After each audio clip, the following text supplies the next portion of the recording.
What's happening, guys? My name's Austin, and it is my great pleasure to welcome you to the second DevvE Roundtable. Now, on this episode, I'm joined by Ray Quintana, CEO of DevvE, Davin Broadbent, Head of Operations, and Duncan Murray, the newest member of the DevvE team, who's our new Head of Impact and will play a very large role in our work in the carbon markets. Now, this was a 100-minute long roundtable, so what we're going to do is we're going to break this up into a couple of different parts and release them at two different times. Now, in part one, we discuss our work in the ESG and carbon space and how the technology underpinning DevvE can revolutionize the carbon markets by becoming an immutable layer of truth. This prevents things like greenwashing and the certification of carbon credits that don't have the desired impact. Now, we also dove into the problems that many sovereign states experience and how DevvE is the perfect solution to solve almost every single one of these. We discussed Devx S2 and how DevvE plans to become the Amazon Web Services of blockchain and how this business is crucial infrastructure for every other endeavor we have on the table. Finally, we wrap up by touching on DevExchange and get some updates around the progress there and what we can expect. If you're a savvy DevvE holder, you know that these roundtables are power-packed with nuggets of information, and my hope is that you'll all watch this very carefully to understand in a general way what's coming right around the corner. Stay tuned, my friends. You're not going to want to miss it.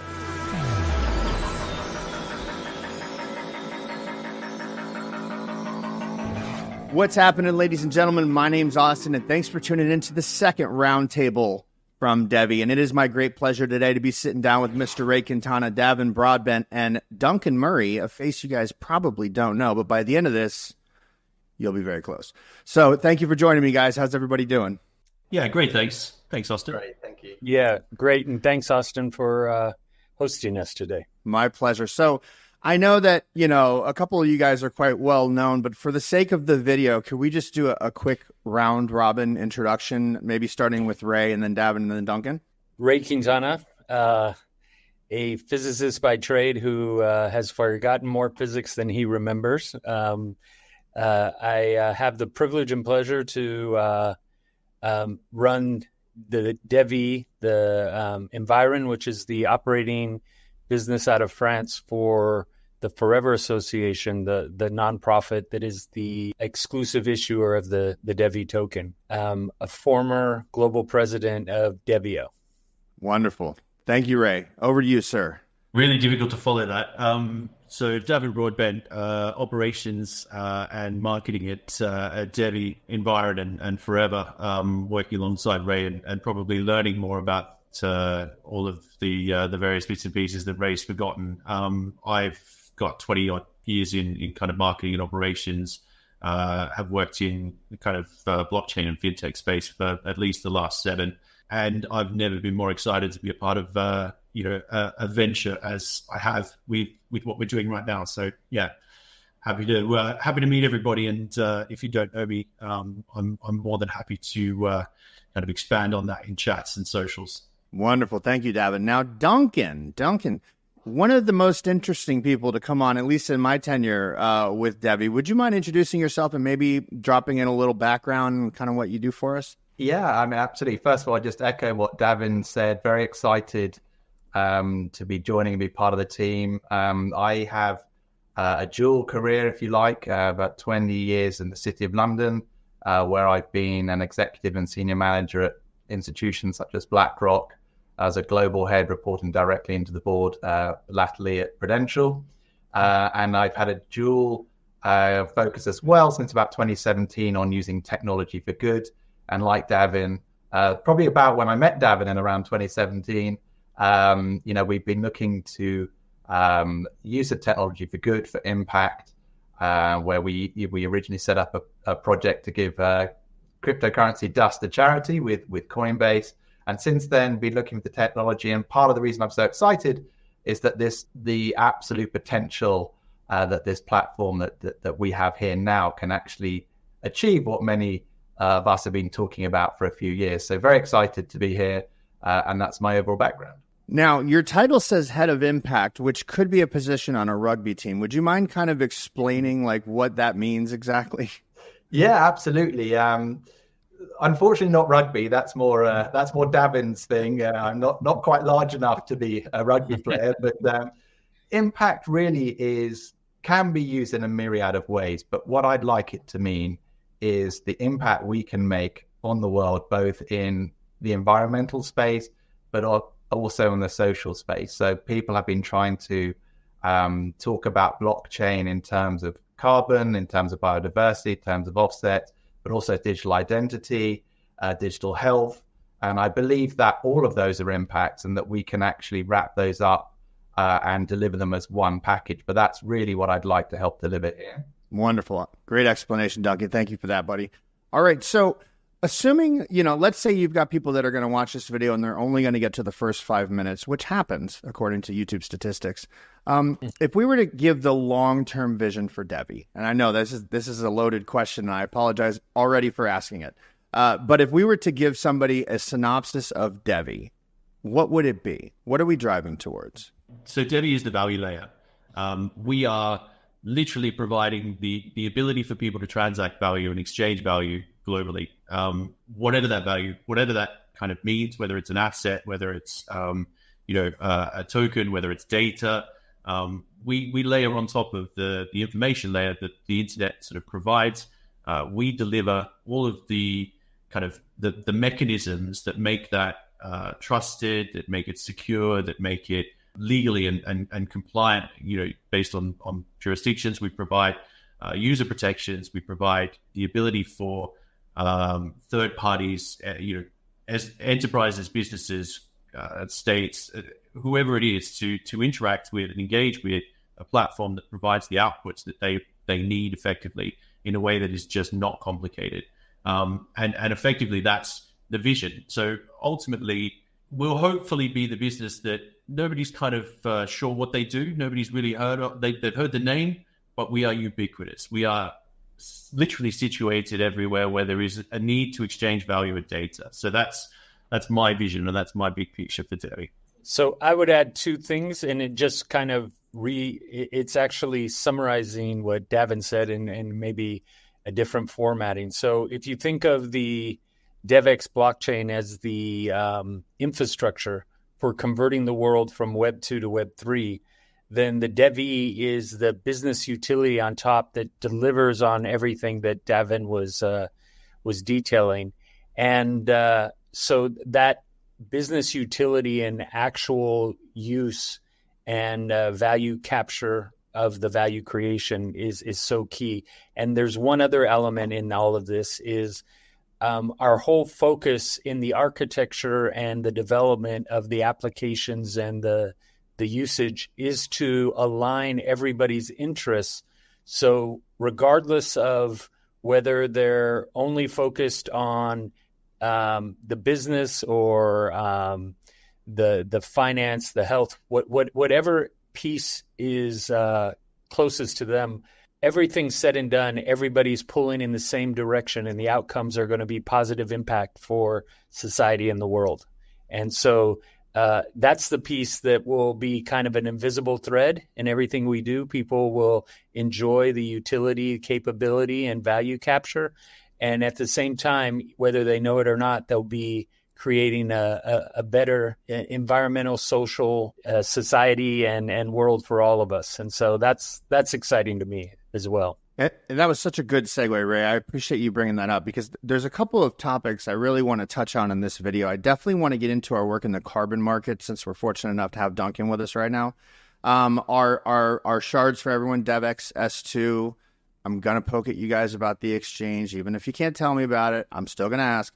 And we also have some community questions at the end, and that's just for anyone that's watching. And so a great segue here is a big part of the impact that we're doing is going to be in the carbon markets. And Duncan, being that this is, your repertoire, could I kick it over to you? Would you mind telling us, like, for anyone that doesn't quite understand what we mean when they hear the term ESG, which I've been recently educated is not entirely accurate in the way that we want to say it.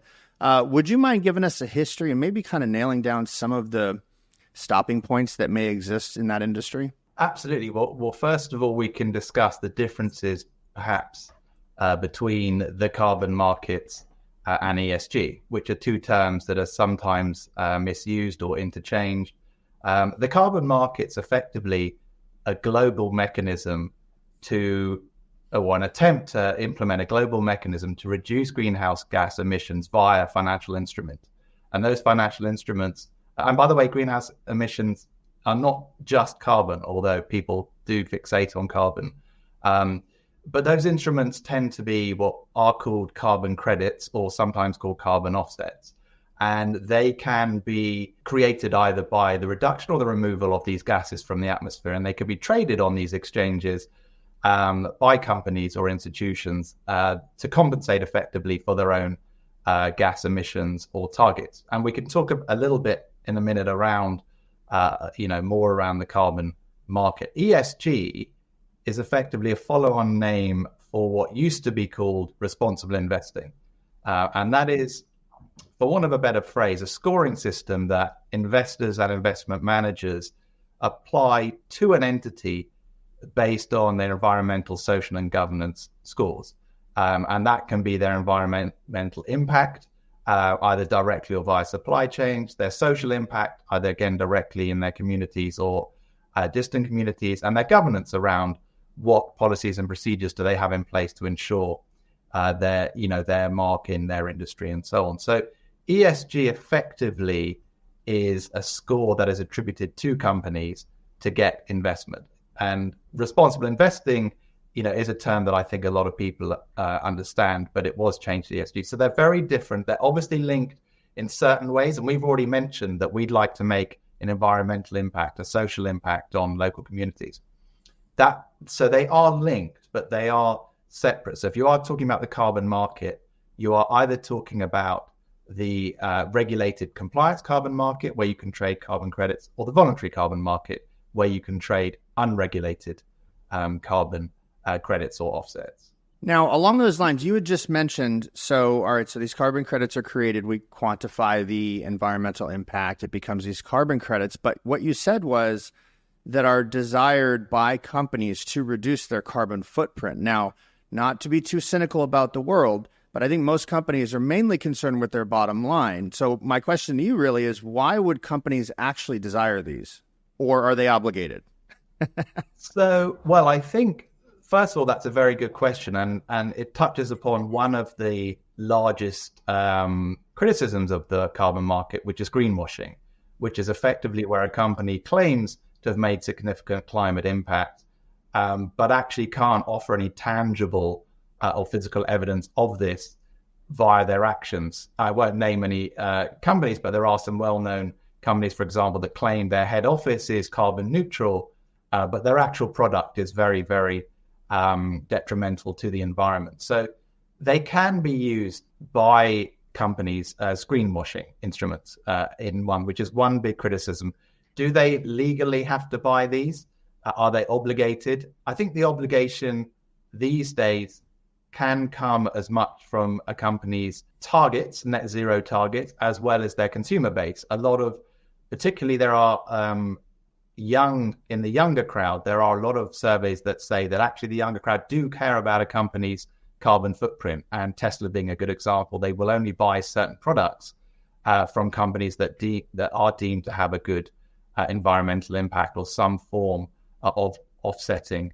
So they are, whether they want to do it or not, they are either directly or part obligated to do so. And in many cases, they have the funding to do so. But that does, as I said, lead to some of the criticisms.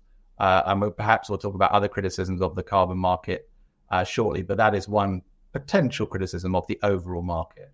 Wonderful. And so being that blockchain is, a term I like is an immutable source of truth, right? Which is kind of what we've been riding on here at DevvE. So how would that play a role? And feel free to jump in, Ray or Davin, if you'd like to, but how would that play a role here? So let me just real quickly mention an article that came out this week in the Financial Times about the integrity crisis in the carbon markets. So there's a fundamental issue with the provenance and, as Duncan mentioned, greenwashing with these offsets. The idea behind them is something that's evolved really from the 70s. The idea that polluting could be mitigated by others, and they get credit for the fact that they're not polluting. And so it's a basic transaction, right? So the center of civilization is marketplaces.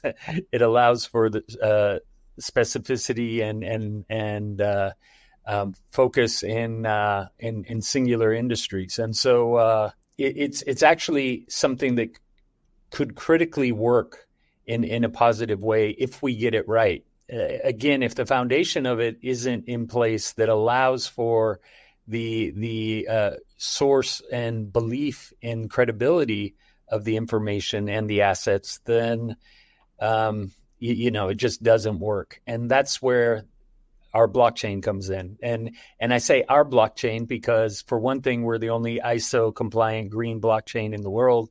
So it'd be kind of hard to create impact assets if your underlying technology is also polluting as well, right? That and the fact that we enable, regulatory compliance, cross-jurisdictional compliance, so that the trading mechanisms of these assets work seamlessly, and as well as that assurances that there's no double counting going on, no greenwashing, and it really provides the foundation to make all of this work. And if we can align all of this, that again fits right into our wheelhouse, what we're talking about in terms of creating a marketplace where people are able to purchase these offsets, get to net zero, make a positive impact around for everyone, and at the same time, there's money changing hands in a capital way that motivates other people who are focused on that. And so it could be a really critical piece of everything we're talking about within climate change, and we can be part of that foundational piece to build it. There's more than just that, and while that is huge, and that is clearly more than enough, I think what we've found, especially in the last 10 or 15 years, is that it's sometimes not enough to align people's values and align people's beliefs and align people behind an idea. What we're going to be doing, to Ray's point from earlier, is just making sure that, because of our technology enabling not just all of the things that we've just talked about, but it encourages that kind of movement towards this sort of best in class or kind of best practice process. And what that does is it brings people to a point where they're consciously making a decision to do something that is beyond or contra to what would clearly be path of least resistance, the most beneficial, and it's also the most rewarding. So while there are the financial motivators, the factors that obviously the positive motivators in terms of carbon, net zero, and all the rest of it, what we're doing is we're building a new paradigm for people to be able to effectively do what they need to do good, whether they really, really want to do good or not. We're encouraging them to just follow that pathway. And I think that's incredibly powerful, because it's not just about saying that everybody wants the world to be a better place. I'm sure there are some people out there that don't, but you know what? We can help them, help the people that work with them to make the world a better place by proxy, by providing these solutions. And that, I think, is incredibly powerful. And I would add on top of all of that key that I think we can bring is in, and Ray alluded to this, is one of the biggest criticisms outside of double counting and greenwashing is transparency in the credits. Are they actually doing the good they claim? Is the area actually under threat? And a lot of, initially when blockchain came out, a lot of people just tokenized existing credits. And what all that really does is prove the origin and the owner of the credit, which is still better than nothing. But with DevvE and our solution, what we can do is actually create the front to back process in a digitally native way. And think of a carbon credit essentially as a workflow. And that workflow involves 10 to 12 pieces, from project creation, baseline assessment, all these other things, third-party verification, audit and verification, and so on. We can put all of those steps onto the platform in an immutable and transparent and trustworthy way that can be at a level and exceeding the levels of transparency and trust that currently exist. And the crucial element of that is in the monitoring, reporting, and verification stage, which is what is often muddied now. What have they really monitored? What is the data? with DevvE, we can put almost real-time data driven directly from sensors, both audio and visual, from satellite imagery, from LiDAR scans, directly on to that workflow, if you like, create the credit. So anyone at any stage can actually see the impact almost in real time of those sensors and of those credits. And that brings not only advantages to transparency, but it brings buyer confidence, which can in turn lead to an increase in liquidity to the market, which is another criticism of particularly the voluntary carbon market. And let's not forget, people talk about the voluntary carbon market as big. It's growing from about 2 billion a year to 50 billion. But the regulated and compliant carbon market's already about an $850 billion a year industry. It's very large, but it isn't that trustworthy or transparent. And as Ray said, there's a big article recently in the Times talking about that. These exchanges, they don't talk to each other very well. There's fragmentation in the market, so that our platform can bring that full end-to-end product that everyone can trust, everyone can rely on, and anyone can effectively buy from anywhere, because we bring the liquidity and access to the market. So it would create or potentially create credits in a market well in excess of what already exists. And more importantly, the value of that data is not specifically just needed for carbon credit and creation of those assets. Once you have this data pool, once you can globally start to connect those pieces of data and information around both climate and or these and you could be talking about obviously the classic kind of rainforest / ocean / all of these different pieces. The value from the scientific community, the value from the national infrastructure communities, the value from all these different areas becomes unlocked, and then you can start to see how you can manage these problems on a global scale, which is just impossible at the moment. Yeah, that's one thing that I start to get really eager to push forward. I'm kind of coaching my words here though, but one of the things that and Davin just said, I will change that. So we're talking about huge data sets, and I hate big data, right? I love small data. Give me actionable, important data that's derivative of the big data. And to get to that, when you marry big data with our blockchain and AI, the outputs is super impactful, and things that we'll be able to do in the next round of applications that will, exponentially or geometrically drive the impact and potential that we're able to generate from a positive impact perspective. And for those playing at home, just bookmark that part that Ray just said. And the last piece we haven't talked about at the carbon markets and what we offer potentially is actually a fairer percentage of the financing actually going to the local population. One of the other fierce criticisms of the current carbon markets is that the middleman takes a huge percentage of the actual $850 billion market that I just mentioned. A very small percentage actually gets to the end beneficiary, which is the local community, those actually creating the positive impact on the ground. And our platform can enable, both in financing directly and through the transparency, the payment to those communities, a far greater share on top of everything we just mentioned around the digital identity, which can be layered in later. But purely from the carbon side, you can actually allow and enable a far greater share going to the local population. And just to lay the icing on the cake there, not only that, we have one project where we have all this infrastructure in place to manage the natural assets to create the carbon offsets. But now, since we have a node there, we can also provide the indigenous people with digital identities, digital healthcare, access to e-commerce and things along those lines. So again, kind of filling out the S in that ES G as well. So yeah, it's really exciting, and the enabling of the alignment of the interest again to the positive impact, as well as pushing the value capture down to the bottom of the pyramid where a lot of the value creation is happening is really exciting. would I be accurate in saying, and forgive me for restating what was just said, but would I be accurate in saying that not only are we helping, these entities to quantify their environmental impact, but we're also monetizing in a way that's really not offered elsewhere for them? Am I accurate in kind of phrasing it in that way?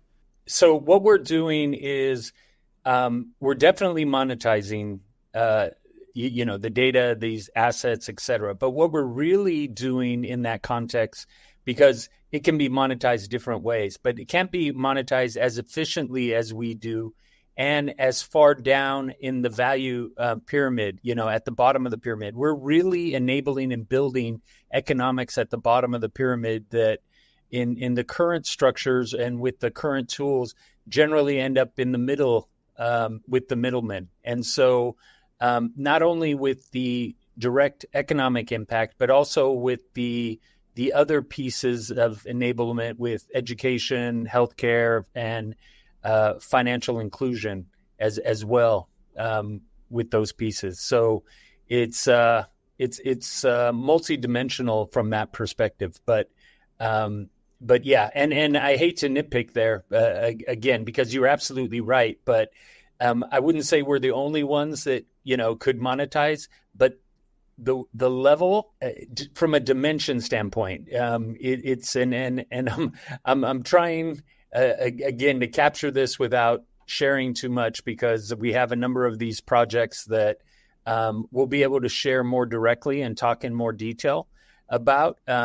But the all the different attributes, kind of, you can think of it as the network externalities that are connected to the individual products and things that we deliver are almost more valuable than the actual monetization of the assets that we're talking about. That's a really good way to frame it. Yeah. And that's exactly right. So we unlock opportunities, we unlock the value, but and to Ray's point, this is an existing opportunity, and it's a market where people are monetizing. They are doing, using, all sorts of mechanisms, and it's as simple as Ray said before. The world is based around markets, right? We're not just building a better mousetrap. We're showing people that the value that they have can be unlocked in different ways, and we're just making it easier to do that. It's not overly complicated. It's not as complex as some people would like to make it seem, but the way that the thought and the process that has been put into the building of the infrastructure, the ecosystems, and the way we go about solving these problems, it is kind of for purpose. And so what that does for anyone, whether it's a business, whether it's a country, whether it's whoever it is provide them the opportunities to then look at those downstream benefits, to unlock that value, to have all of these other opportunities that exist in parallel. And then we can plug in, as Ray said, all the additional services, as and when required. We can supplant, kind of existing systems that may be inefficient, they may be costly, but we can also add layers of value on top of that. And we can allow them to work with other partners who can then benefit with that information, those layers, et cetera. So it's really just about unlocking value. It's about providing a mechanism and a tool set that people could apply and use depending on their use or situation. And that's just incredibly powerful. There aren't that many of those types of things around. And that's, again, back to the thing at the very start, one of the reasons I'm really excited about what we're doing, how we're doing it, and the opportunities that we have in front of us. Well, then you're going to love this next question then. So as I'm listening to you guys, and I'm trying to think objectively, if I were a newcomer gaining this information for the first time with really no baseline as to this industry, I would say, okay, the value proposition is apparent. 2 + 2 definitely equals 4. But in every business, there is going to be an execution risk, a go-to-market strategy of, maybe a great invention sits on somebody's desk forever because he didn't have the necessary inroads to gain adoption. And so I guess my question to you guys is, what's the history in this space for y'all? Like, what are the inroads that DevvE actually has to make this a reality? So I would like to answer this because it's kind of funny. Tom and I talked about this from the very beginning. And when we were initially we were talking about 8 million transactions per second and nobody believed us, right? And how do you stress test 8 million transactions per second when Visa does 35,000? So the idea was, okay, let's build a game. And then with that game, we can, show the transaction speed, show people playing and the blockchain being built in real time next to it. Oh, and by the way, we can also implement all the pieces that are required for all the business execution that we're talking about. So if you look at the gaming platform, and it's a fantastic game and piece of content by itself, Telegraph ranked as the, what was it, the number 2 game in the blockchain. But the whole thesis of it was to harden all the tools and all the requirements that we would need in a global marketplace to create this impact ecosystem. So if you look at the millions and millions of transactions that have happened on the game, and it's multiples of all the Bitcoin transactions that have ever happened, each one of those is kind of a hardening of the tools that we need to execute on that. And then we bring in the individual industry expertise and capability that Davin, Duncan, and others on our team have. And then we leverage those tools in the space in new ways that it unlock more value, create new business models and new paradigms for technologies, innovations, or current applications in the space. And so we now have this whole toolbox of tools that we can apply to develop or to bring solutions to problems that people are facing. And all of the partners that we're speaking with now, the conversation generally started with me speaking with people at the head of these companies or even countries telling me about their problems and me going, you have all these challenges, but why? The solutions for them all exist. And, they were kind of taken aback that, they've been on the global stage with all these problems and didn't realize that the solutions to their challenges actually are pretty straightforward given, this next generation of Web3 capability. And so we have done all the demos, showed all the people, executed through the first stages to the point where we're now moving into to the partnerships and much larger global projects that will really kind of bring us to a point where a lot of this information we're having on this talk now will be in the public domain and in their face directly.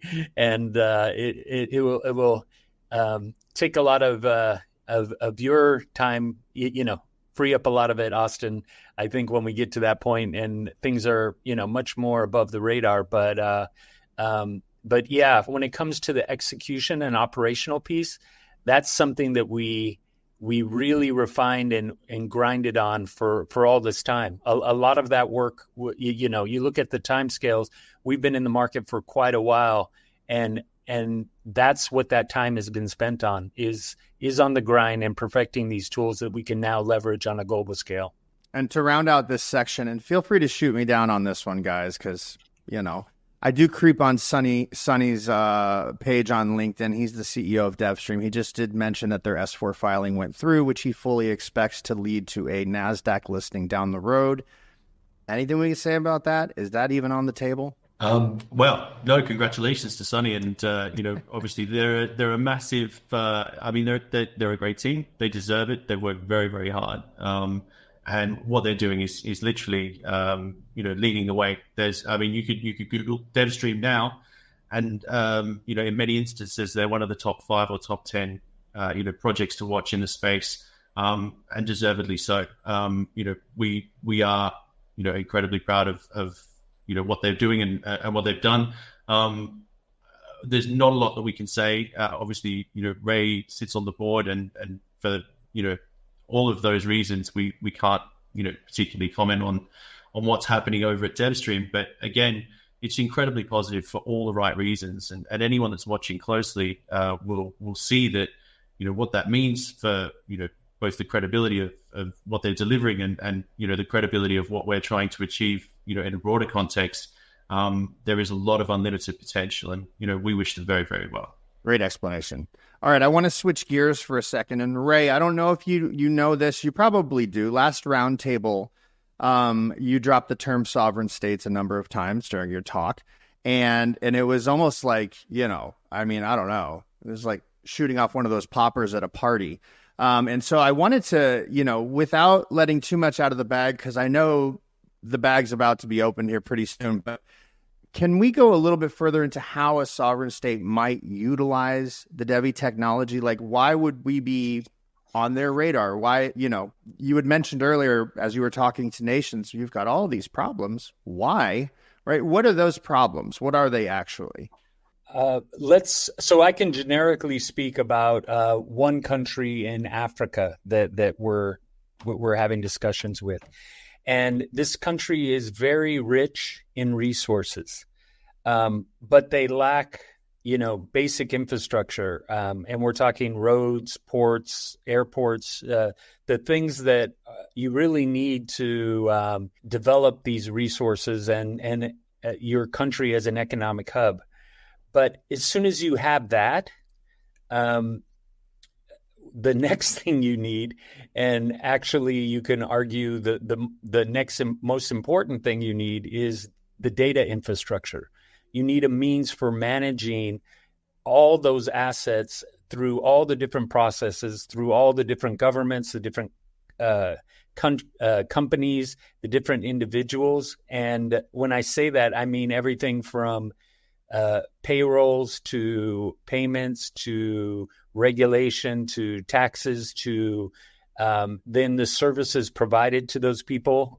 We've talked about financial inclusion. You need banking, you need healthcare, you need medical records, you need resilience of the data so that if a storm or something hits the hospital, does that mean all of your medical records are gone? Things along those lines. So that overlay of primary data infrastructure, we can actually provide in a way that leapfrogs the whole Web 2 infrastructure. And so a lot of these countries also, when they want to put together proposals or interact with the global community or with the World Bank or with the UN, they need data. And so they were scrambling around for data. And, when I spoke with them, I was saying, well, those products, the data you're trying to put together, that's 15-year-old technology. Why do you want to do that now when you can put together the technology at the same cost with the same legacy systems that will be around 15 years from now, and that, will enable a whole nother capability layer and value proposition and value component to everything you're doing. So no matter where you are in that, we have Web 2, we're transitioning to Web 3, we don't have any data infrastructure, or, whichever part you're on, we can plug in and add value to that whole ecosystem. And especially in developing countries, we can enable a next layer of capability that it was kind of evident with the in the African markets, where they leapfrogged the wireline with telcos and went straight to the wireless system. We can do the same thing for them in the context of data infrastructure. Now, do we have the ability to speak even in generic ways about, potential discussions that are happening? Or last time you alluded to it, I think you said, and this is just, from what you had mentioned the last one, you said we're in talks with, I think you said 3 sovereign states. And then you mentioned DigiFoundry, if I'm not mistaken. I don't recall exactly. I should probably know, but is there anything we can touch on that before I move us on? So I'll hand that over to Davin. He's the Feel free to say no. It's again. this is out there. It's in the public domain anyway, and we've kind of mentioned, and we are talking, in broad terms with a number of different partners. Some of them do include sovereign states. I think it's no secret that the blockchain, or the what I would call the enterprise blockchain community in general, is targeting opportunities along the lines of all of the things that we've discussed in the past. So payment rails, XRP is a great example of that. It's almost a case of if you're a hammer, everything looks like a nail.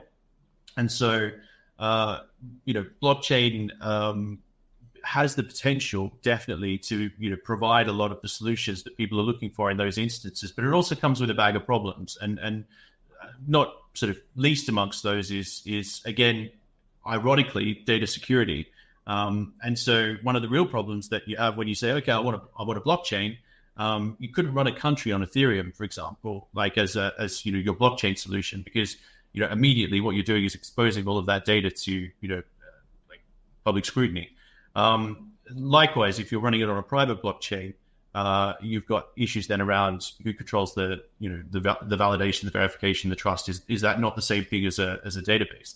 And so what we're doing in all of these conversations is really kind of approaching the opportunities which are out there with, as Ray said, very, very specific solutions that were designed to solve those problems. In many cases, those have been, incredibly well received. These partners, both at state and or enterprise levels, are not ignorant to the options and the opportunities and the things that are around. They understand what their problems are. Many of them understand, what the blockchain solution entails, but a lot of them have very different ideas, having had conversations with competitors or other people in the space that have just said, obviously, blockchain, use blockchain.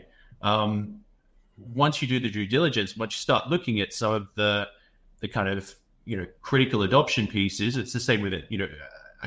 Imagine a company wanting to change their email provider or, something like that, right? You go through this process of like, do we really need another email provider? The one that we've got sucks, but they cost, it's in the boundaries of, it's easier to not make a decision than it is to make a decision. And so what we're doing with all of these ongoing conversations is providing them with all of the things that we've talked about in this call already, the ease of connection, all of the fraud, theft, and loss, regulatory compliance, all of that is a package of opportunities. And generally, those conversations, in many cases are ongoing, nearing fruition. In some cases, we're activating them. But the answer is always going to be, we're not going to give away any of our competitive advantage, as no business would, right?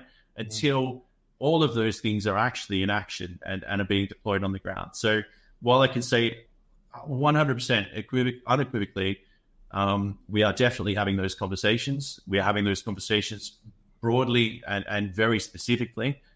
You'll hear about them as soon as those pieces move into the public domain. But that I will promise you. I would say, for me, when I joined, one of the standout features was the simplicity with which DevvE can offer everything that Ray and Davin just mentioned. Because traditionally, when I've been speaking to people, particularly in Impact over the years, the word blockchain and the barrier to actually enter the technology was very high. And that's been completely removed effectively.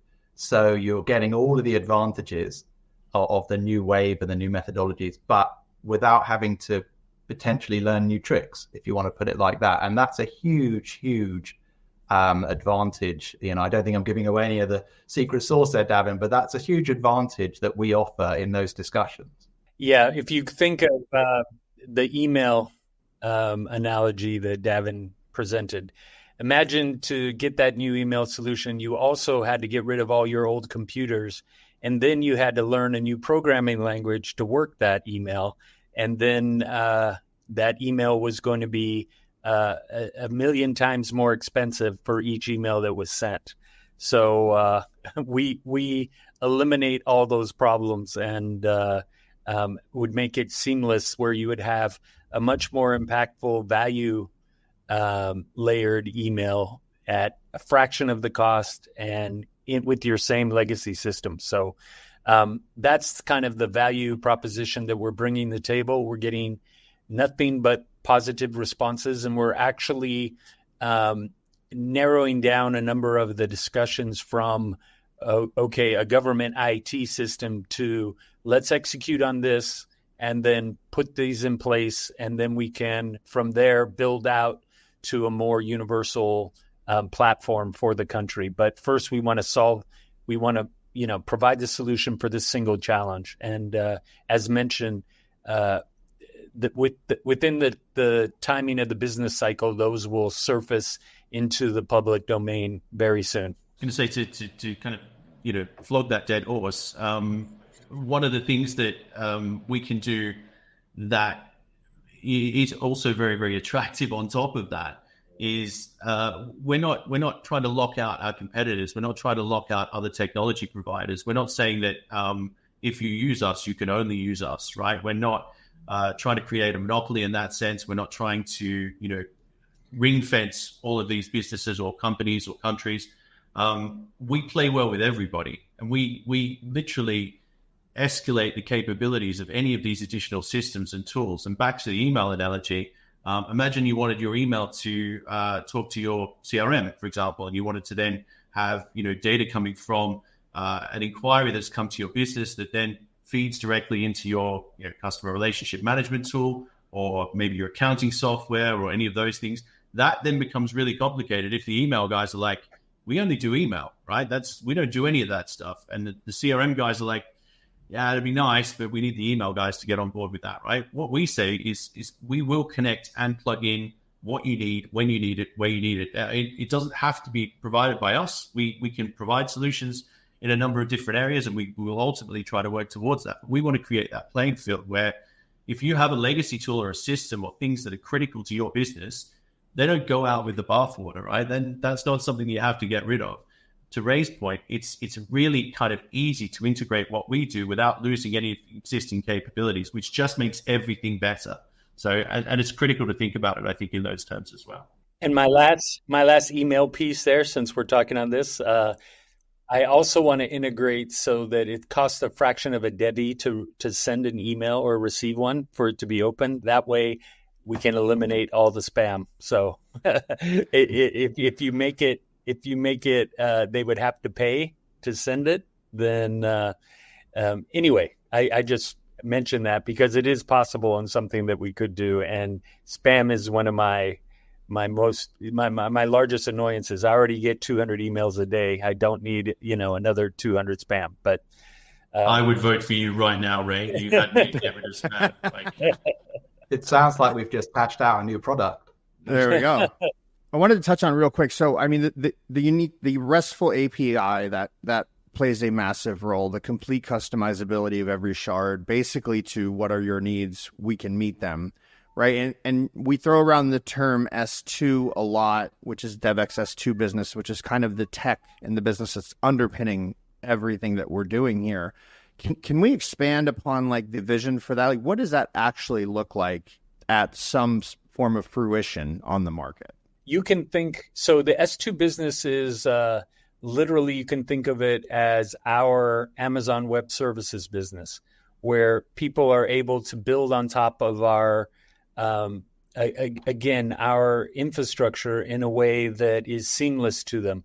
They don't have to learn anything new, all their Web 2 functionality, so that they can effectively, if people don't know, one of our shards is actually an independent blockchain. So you can think of us as a blockchain of blockchains as well. So to give that power to an enterprise or to be able to set up a specific shard for a single type of application or regulatory domain is extremely powerful from an architectural standpoint in developing all these different applications. And so this allows for the expansion of the Web3 infrastructure with all these different enterprises and individual projects driving that infrastructure build.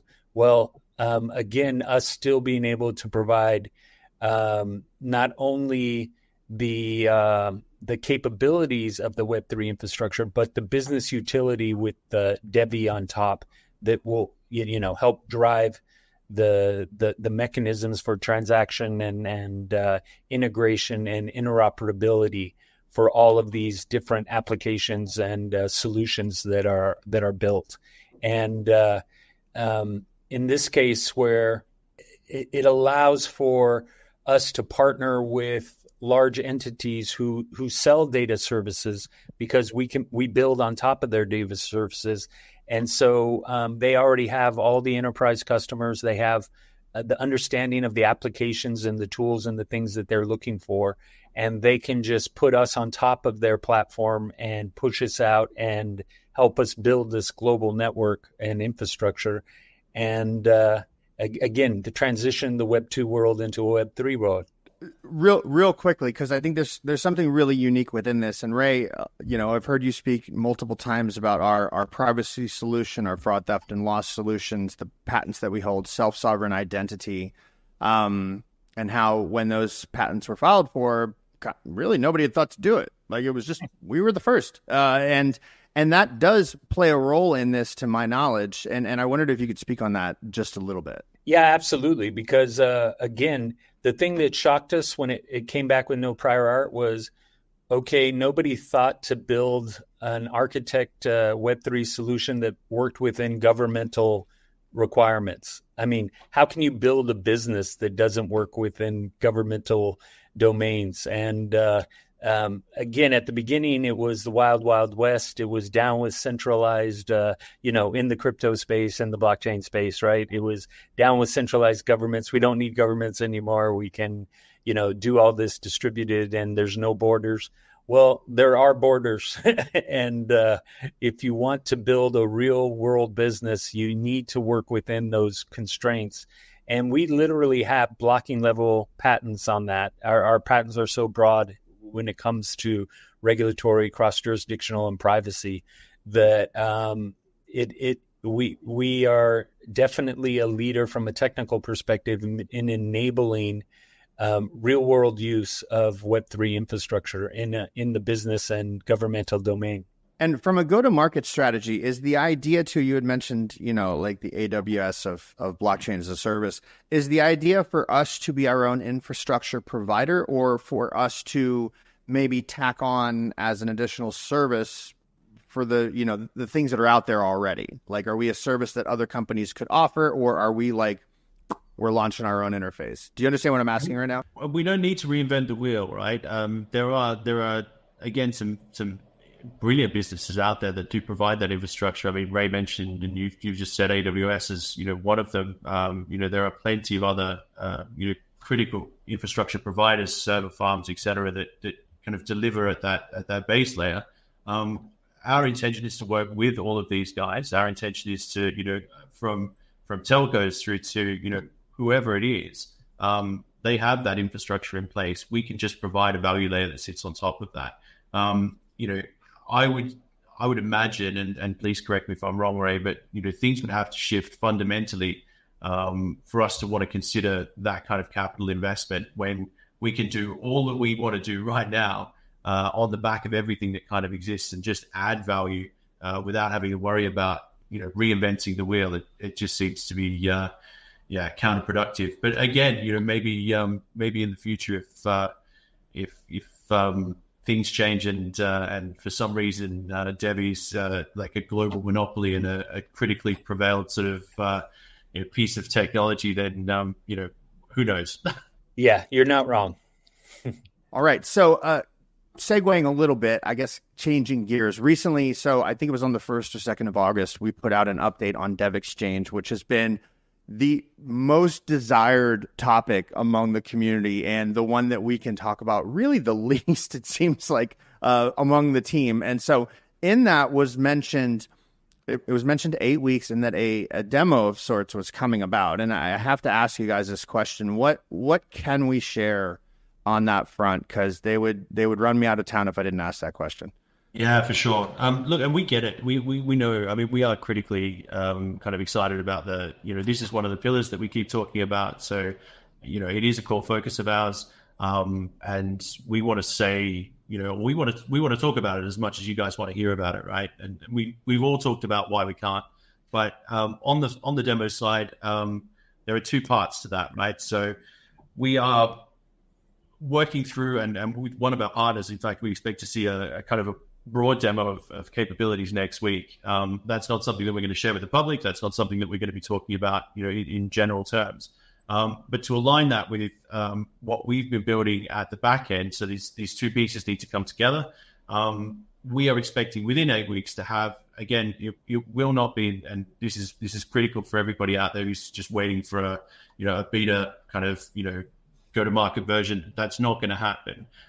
What we are going to be doing is effectively deploying a very, very basic proof of concept around the capabilities. It's not intended to be a kind of a sales piece. We're not doing this from a marketing point of view. We're not doing this to say, look at the potential type thing. This is not an exercise or a stunt. It's really to show that all of these features and functions interconnect and deploy and work in the way that we promise or show that they will. It's for us to beta test. It's for us to go through the battle hardening and because it's really, really critical from our point of view that we get this right. Not only do we have the capabilities to create a paradigm shift in the way that people trade and transact in the market, we have unlimited opportunities to shift the way that crypto and digital asset trading is perceived.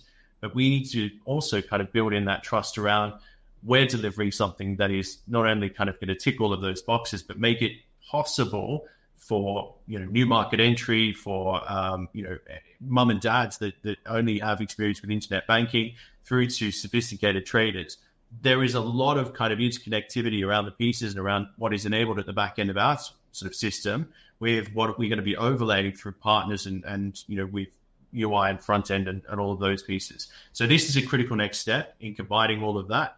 That is why we're doing it. We will make it, we'll make it visible. I'm not necessarily saying that we're going to roll it out and people can, poke holes in it and play it. We have a very closed beta group, but we will show you what we're talking about so that you guys know that this is what we're saying and doing. But at this stage, I just want to kind of, maybe wheel back the expectations a little bit for those people that are like, I hear them talking about this kind of demo and what's actually going to happen is it's going to be a market ready platform that everybody's going to get to go in and, beta test. That's not what we're expecting. I mean, we might surprise you. I highly doubt it, but we are at that point where these pieces are all starting to come together, and that's going to be critical in us getting this ready for that next phase of market ready testing and deployment. And I'll add one thing that Davin said and just kind of highlight it a bit. So from the very beginning, one of our partners was asking us about the level of sophistication on the trading platform, and the expectation that we set and that from the very beginning was, again, this is going to be best in class and something that is the combination of all the best technologies that are available built on our backbone. And so what that means is that everything you see, not in the crypto space, but in the actual stock exchanges, top stock exchanges of the world, the way they do high frequency trading, complex trading, things along those lines, all of those are going to be pieces. And it's not easy to ensure. I mean, again, it's something that you want to do a soft opening, test, harden, as Davin said, and make sure it is executing in the way that is best in class. Because we're not talking about a simple transaction on an exchange. Even the higher speed ones that are done on some of the bigger crypto exchanges, we're talking about best in class capabilities, and as Davin said, new paradigms. And we are as excited as our community in terms of what this will mean and how it fits into all the strategies and all the things that we've been talking about. This is actually a really core piece to all of that. So it is imperative. I mean, if there are three pillars, this might be the one that's supporting the other two and everything else. And so it is critical path for us. We are definitely, driving it from a priority standpoint.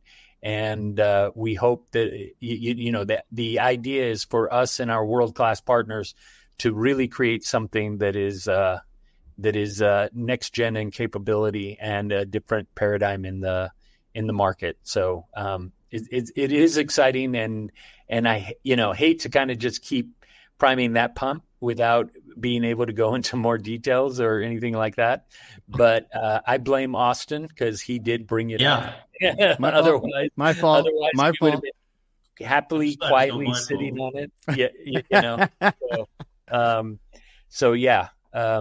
I think that's pretty much all we can say is just throw more fuel on the fire that will, drive more questions. But it is exciting, and there won't be anybody, happier than those of us on this call when we're able to finally, open up the doors and let everybody in and share everything that has been done.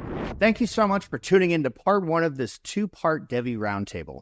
Be sure to keep an eye out for part 2, where we discuss how DevvE can assist in artificial intelligence and raise discussion at the University of West Indies 5 Islands Annual Research Conference in AI.